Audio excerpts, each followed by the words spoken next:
السلام علیکم ورحمۃ اللہ وبرکاتہ۔ یہ ایک بھائی نے ایک سوال پوچھا کہ کیا جادو کی وجہ سے انسان مر سکتا ہے، انسان کی موت واقع ہو سکتی ہے؟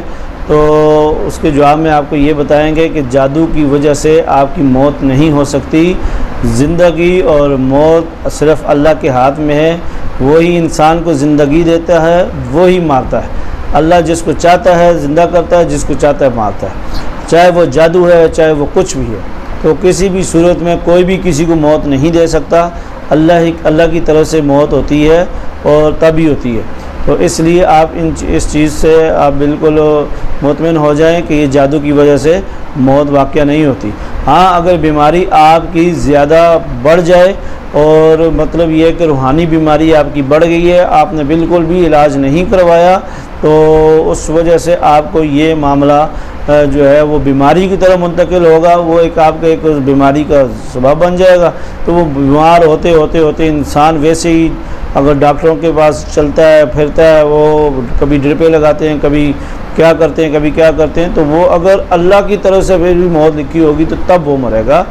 وہ اگر جادو کی وجہ سے وہ آپ یہ نہیں کہہ سکتے کہ جادو سے کوئی مار سکتا ہے۔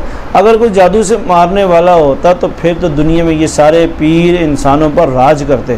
تو اس لیے کوئی بھی کالے علم والا ہو، پیلے علم والا ہو، سفلی ہو، سفلی ہو، بڑے بڑے نام ہیں، اور بنگالی علم ہو، فلاں ہو، وہ کالے علم کا جتنا مرضی ماہر ہو، وہ کسی کو بھی اپنے علم سے مار نہیں سکتا۔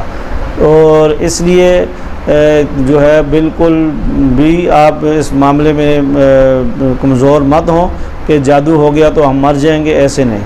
تو اس لیے کوئی بھی کسی کو مار نہیں سکتا۔ اکثر پیر حضرات کہتے ہیں ہو اس نے تو ایسا جادو کیا کہ آپ مر جائیں گے، آپ تو 3 دن رہ گئے ہیں آپ کے۔ تو یہ سب جھوٹ فراڈ ہے، اور اس لیے آپ جادو کی وجہ سے نہیں مر سکتے۔ بس آپ جادو کا علاج لازمی کروائیں۔ روحانی مسئلہ ہے روحانی علاج کروائیں، جسمانی مسئلہ ہے جسمانی علاج کروائیں۔ علاج سنت ہے اور علاج کروانے میں کوئی گناہ نہیں ہے۔ السلام علیکم ورحمۃ اللہ۔